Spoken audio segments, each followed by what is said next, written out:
I have designed a fairly simple truth table to explain how I arrive in my conclusion. I'll first explain the headers. Column A and column B are assumptions on the identity of person A and person B. Given that we have only two persons, then there should be only 4 possibilities. That's why we only have 4 rows. Column C and column D is a statement of both A and B should they have their identities follow my assumptions in column A and column B, respectively. Column E states if my assumption is valid or not, and lastly, column F is the explanation. So let's start.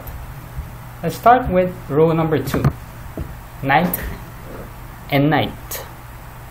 If both persons are knights, then person B is contradicting his statement that they are opposites. If person B's statement is true, then one of them should be a knave. Given my assumption that both are knights, then this statement doesn't hold true, making my assumption invalid for this row. Row 3, a knight and knave.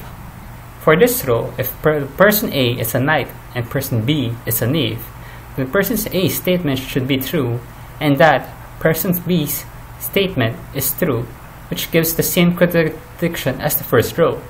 A forces person B to be a knight when the assumption is that person B is a knave, making the second row invalid as well.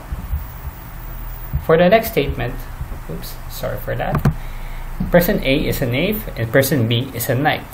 If person A is a knave and person B is a knight, then the statement of person A should be false. Therefore, person B should be a knave, contradicting the assumption that B is a knight, making the third row invalid again. For the last row, if both persons are knaves, then given that person A's statement is false, then person B is a knave. And since person B is a knave, then his statement that they are opposites are also false, making both of them knaves as stated in the assumption, making this row valid. Therefore, both persons are knaves. And that is my solution. Thank you.